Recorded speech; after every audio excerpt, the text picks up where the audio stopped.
All right.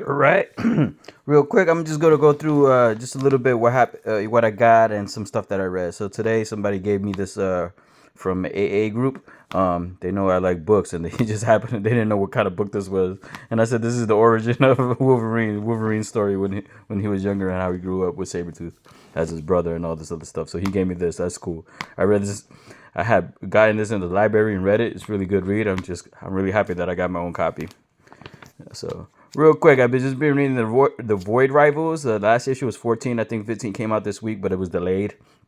Um, the story is really good. I love the world building. I love how it incorporates everything with the GI Joe, Energon universe, and the Transformers. And these guys have figured out there's two planets with these two pilots that they interacted with each other when they were trying to avoid each other. They were at war, and they've come to find out that they need each other's race to survive, and they've been lied to the whole time. So they will go back to each other's planet, and they try to convince their higher ups to change their ways. At the same time, the GI Joes, the Cobras, and all that stuff have gotten the technology of the Transformers, and for some reason it's going to lead to these guys' two planets, and I think they have the same type of energy and all that stuff. So it's really good.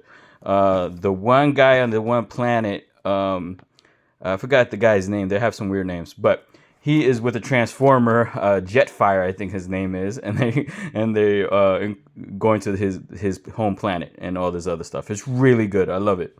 The art is always fantastic. The color is always good. The compositions, transitions, everything is really good in this story. So real quick, I was getting into the Transformers. Last issue was number 15. And what's going on, there's so many Transformers that a group of them are dealing with all that stuff that's going on Void Rivals, and the other half is dealing with each other and how they landed on Earth, and how the Transformers, how they got rid of Megatron, and Soundwave is the new leader, and how Soundwave is how he's doing his leadership, and he's really brutal. He doesn't give a more of a shit than Megatron. It's crazy how Starscream has got his own group of Decepticons, is trying to overtake his own Decepticons and all this other stuff at the same time. Optimus Prime is dealing with it where he has to deal with, and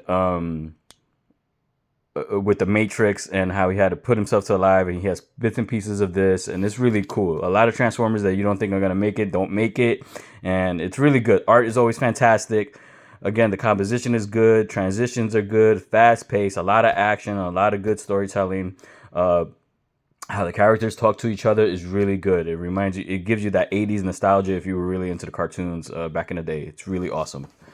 And it gives a lot of reference to the 80s cartoon, which was the best cartoon Transformers movie, the animated movies. It was kick-ass. And the last thing I'll talk about is Grommets. So this was the last issue. And Grommets also has to do with the 80s. This whole thing is about the 80s, I guess. But this is a really good story. At first, the first couple of issues, I didn't know what it was going to be about. It kind of gives you an idea what this is going to be about. And I thought it was going to be all about skateboarding, but it kind of turns into a bigger story than that. And I don't know where it's going to lead to, but it has two last issues, I think, and it's going to figure out what's going to go on with that. So there's a group of punks. This guy's he moves around from town to town. He finally settles into this one particular town, and he meets these two guys, and they're kind of fronting. They think they talk a lot of shit, and they're thinking, they're badder than what they are. And one of them swears he knows how to skateboard, and he ends up eating shit. Anyway, so they run into a group of girls. They go to the party, and then the story continues on from that. It's not like a long, drawn-out story. It's like after one issue is finished, the next one quickly picks up on the story. The art is really good. There's a lot of detail, a lot of little Easter eggs in the background on the details of the patterns and a whole bunch of stuff. The color really pops. it's really good. And then it gets into some stuff where you don't think it's gonna get to there, but it reminds you of the '80s and how you used to grow up with peer pressure and how fucked up a lot of the '80s were, and how fucking people had to deal with each other and stuff like that. But it ends up being the punks versus the jocks. So this was a really good read. When it comes out to trade paperback, I recommend that you get it. You could probably get the whole story for about $20 maybe, and it's a really good read.